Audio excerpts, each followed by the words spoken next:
A first impression is made within milliseconds. I use one study in my work that says it takes 7 seconds and you make 11 major decisions about each other. But there are other studies out there with different numbers. Some say it takes 13 seconds. Online it only takes milliseconds. It isn't really much about the numbers itself. What is more important for you is to understand that it happens. It happens automatically. And it has nothing to do with the fact if you're a good human being or not. If you're in your body or in the body of Mother Teresa, we all do it. We judge each other. Welcome to the Beyond Speaking podcast from Premier Speakers Bureau, featuring in-depth conversations with the world's most in-demand keynote speakers. Hi, I'm Brian Lord. This is the Beyond Speaking podcast. Our guest today is Sylvie di Giusto. She's an expert in helping you make the right decisions, and we all need that. Through her signature, The Power of Choice framework, and her 5 cornerstones of modern emotional intelligence, she helps successful organizations grow their brands and bottom lines. She's also an avid boater, the mother of 2 teenagers. I've got 2 teenagers too, so I'm sure we've got a lot to talk about.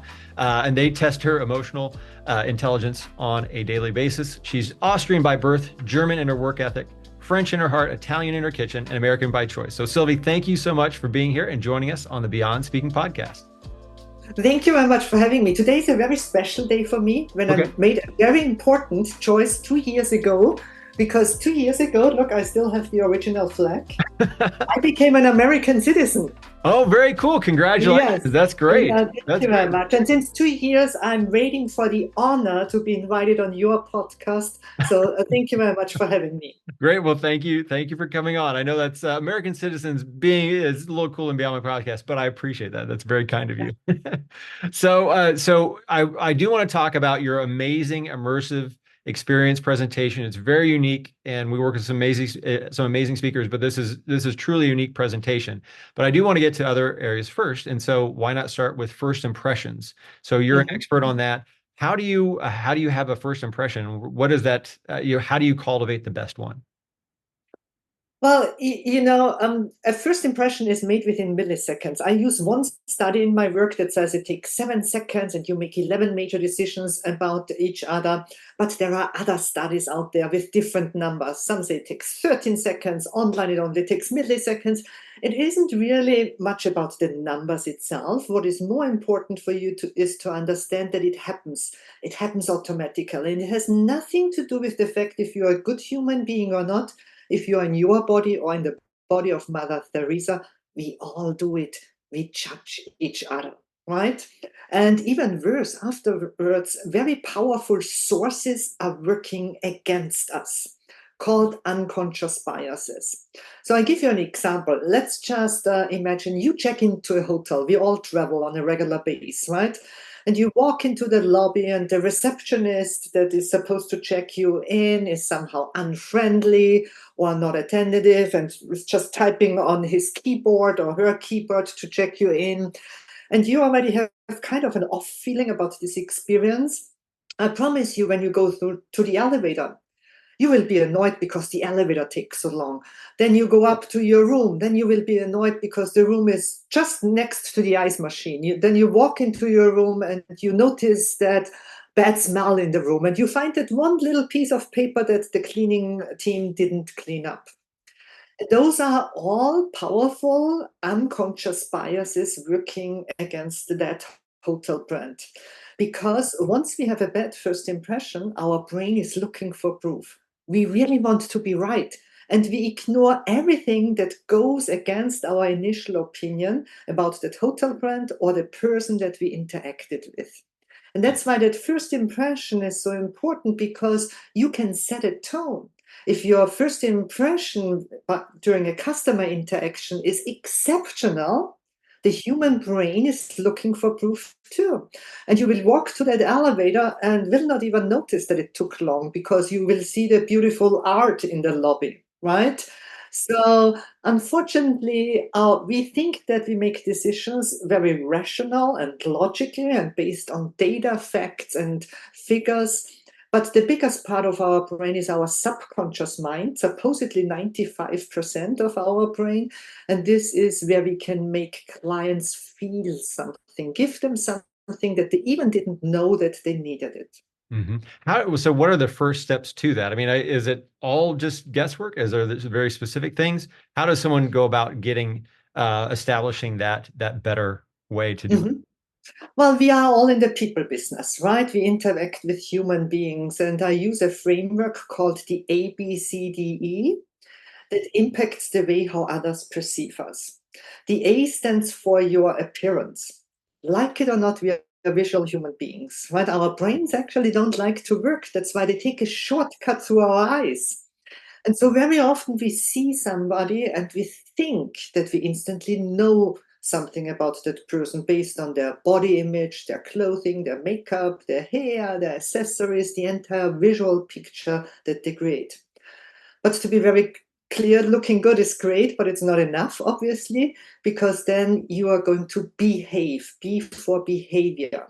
You're going to interact with that person, your attitude, your charisma, your emotional intelligence, your business etiquette skills. For us, very often those are just micro moments where we run on autopilot and don't notice that we look on the phone instead into someone's eyes, or that we let somebody sit down first or last. But for them, those might be huge, huge things that impact the way they perceive us.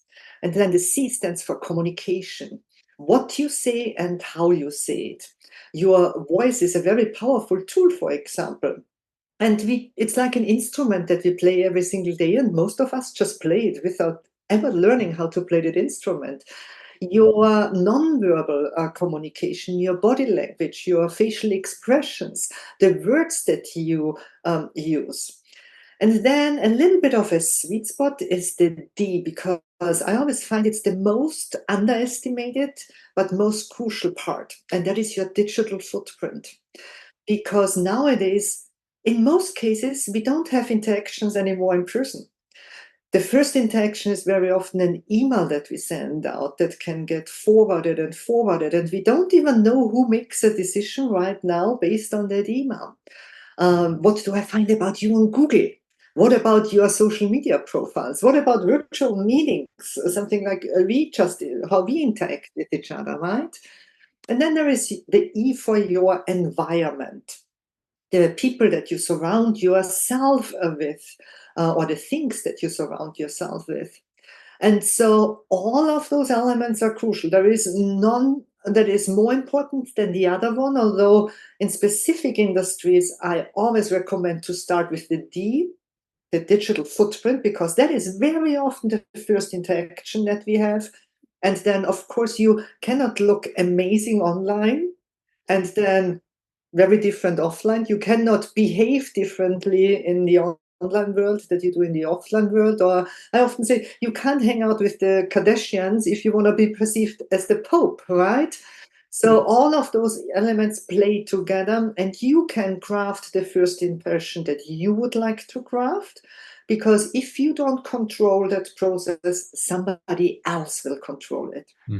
Yeah, and that was going to be my next one, starting with D, with digital footprint, because so many of these other things we've been doing a long time, like talking on the phone, or and the digital footprint is, I've been doing emails since whatever, the 90s, but the new one, especially with so much with the business social media, with Zoom, what are some of the common things that you can sort of upgrade your impressions?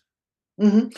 Well, first of all, you need to be aware that you can't control it anymore, that it happens. It's happening, right? But what you can control is what is out there, the conscious footprint that you leave behind intentionally, and that in the best case confirms everything and much more what you are going to deliver in real life. One of the most underestimated parts of the footprint is, however, the unconscious footprint that we often leave behind, the unintentional one that people are not so aware of. I'll give you an example. I bet you also have a friend in your Facebook list where you will think, why are they constantly posting? Don't they have anything to do? Don't they have work to do? Don't they have business, right? The amount of posts that you put out there, the time that you spend online, your tech savviness, those are also things that we communicate in between the lines. How much time did you put into crafting an email? right? Are there typos? Are there errors? Are you saying something in between the lines that you are not aware of? So I always encourage my audiences to think, yes, that is so, or that is digital footprint 101, to think about the intentional footprint, but there is also this big part of your hidden footprint that you leave behind. That's very true. What are some of the best uses of that? So you talk about the intentional. So you said, okay, tomorrow I want you can be better at your digital footprint. In what way? What's the easiest way for most people to improve that? Well, if it would just be this easy, then we would all have done it already, right? Allow me to take you 2 steps back. The first thing is, I would ask you in general, what would you like to be known for, Brian? Right? What is the one word you would like to imprint on everybody who interacts with you? Some say it should be creativity, others say it should be trust, others say it should be professional. Each of us is an individual human being that wants to be known for something else. But your bureau, for example, plays a major role too, because we know there is a variety of bureaus out there and there is a variety of company brands listening now. You have to take into consideration what your employer wants to be known for too. And then I encourage you to create a reality check and see, is there already a gap? And is this really how the world perceives me out there right now? And this is what I do in my keynote, to bring those 3 things together and then give you data based on your industry, what your customers actually expect. So I can tell you, for example, in the realtor industry, the number 1 word that customers expect is excellence. In the finance industry, it is trust. In the hospitality industry, it is care. Right? And that is important for you to know, so that you also can create a digital footprint then that encapsulates all those 4 terms. Your term, the term that your brand wants to be known for, the reality, the social perception from others, and the expectations from customers. And then I could give you tips how to craft a digital footprint that positions you best possible, because for a very creative person, that might look differently than for somebody who wants to be known for being trustworthy or works in an industry where trust is very important.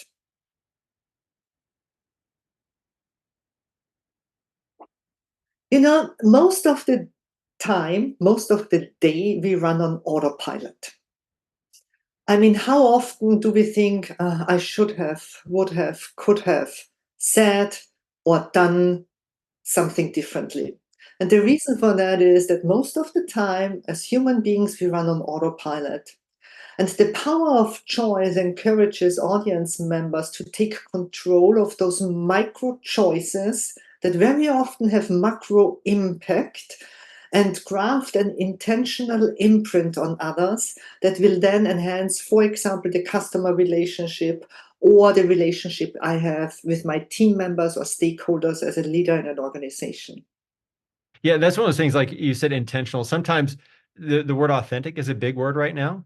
And Mhm. I guess there's this fine line between being intentional and authentic. Yes. I'm going to say something that you won't like it. Okay.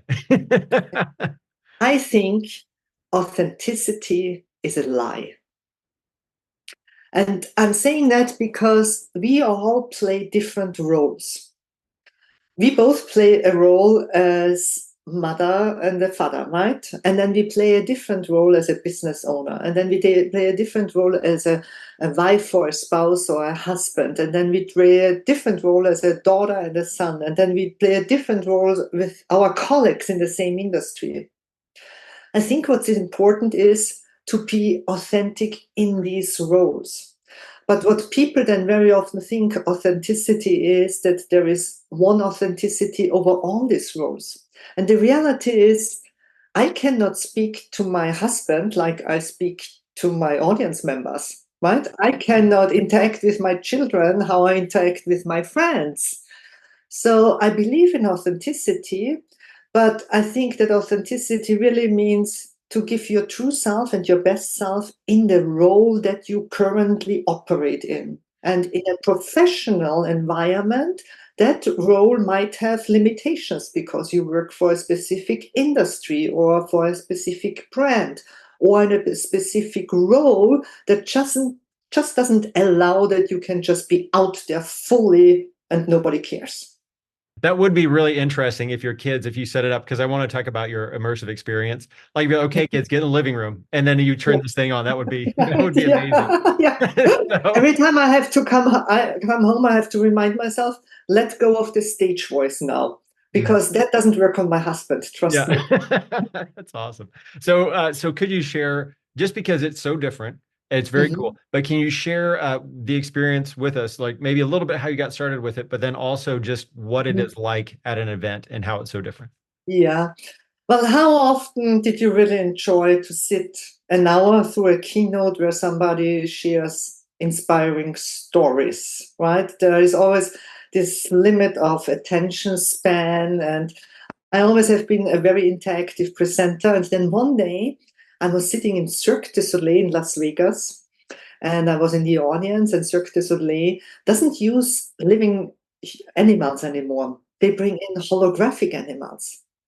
And then an idea sparked in me. I very often look into different industries to be inspired, not so much in my own.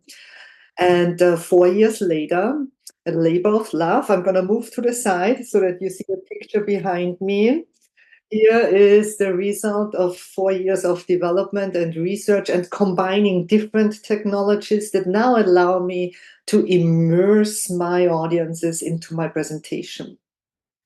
Now, it might sound very advanced technology-wise, but the reality is it's actually more simple than you might think. And I invested in all the hardware that I'm going to bring in, so there is no additional cost or so for the client. But what I do is, rather than just speaking about the brain and brain performance, I go into a three-dimensional brain on stage and take the audience with me into this brain to show them which parts of the brain are engaged.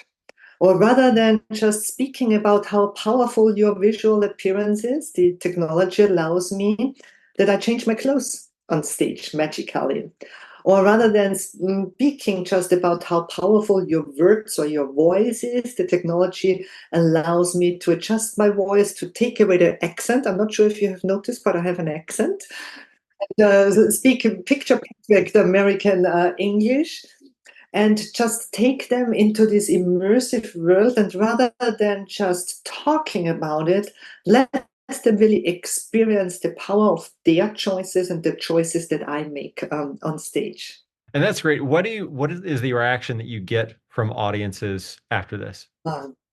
Well, for me, it's always magical. So we recommend our clients not to tell the audience what is about to happen, just to announce it as a regular keynote.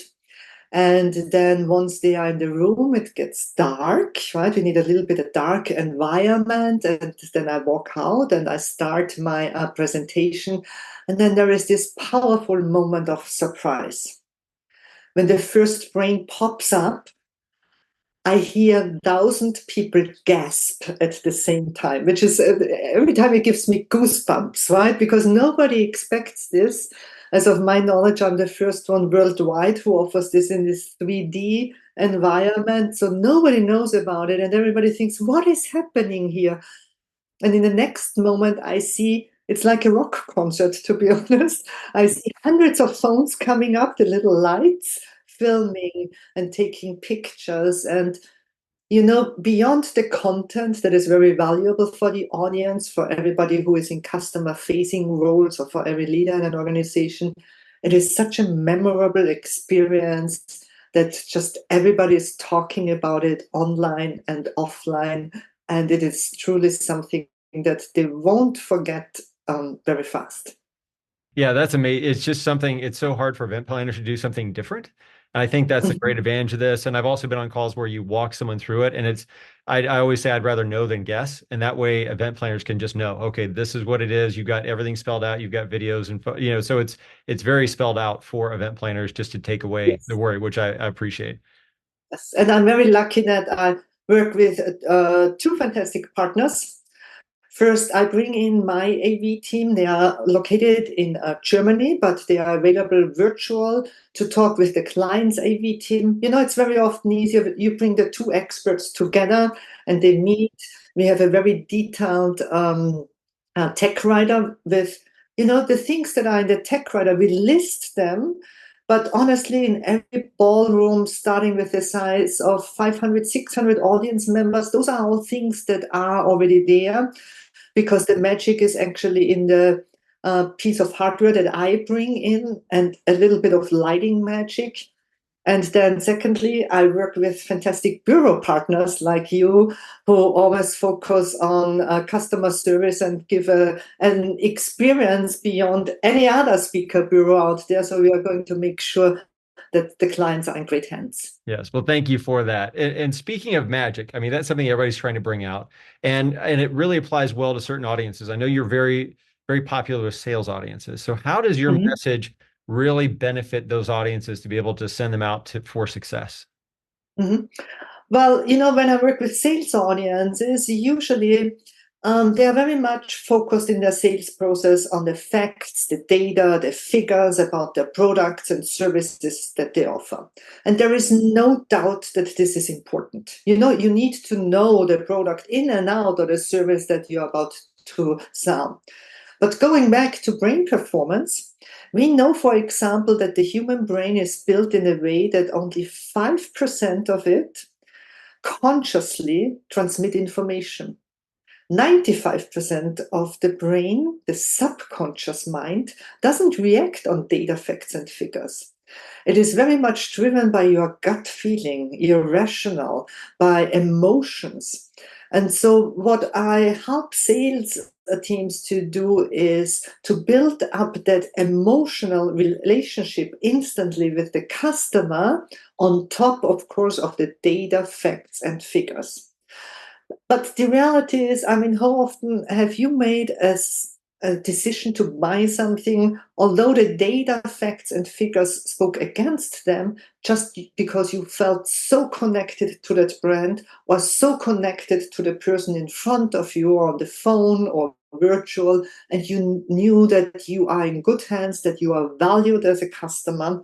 And this is how I help sales professionals to embed this thought process of first and lasting impressions and the customer journey in between, how you can impact that with the help of attracting their subconscious mind too, not just their conscious mind. So I'm always curious to know, how this all works out for you. Like, was there some aha moment for you that you was like, okay, I'm going to change this thing of how I do things myself? Constantly, every single day I make conscious decision about my appearance, my behavior, my communication, my digital footprint, my environment, and I'm still doing things wrong. And the perception, the image that you create to the outside world is a puzzle piece of thousands of pieces. And you will never have the chance to control all of them. Also in an environment where you work with different cultures, with different generations, with different genders. But, if you don't take care of at least some of it, if you don't control that first imprint, which is a huge opportunity for you, somebody else will control it. Somebody else will control the perception of you and your brand.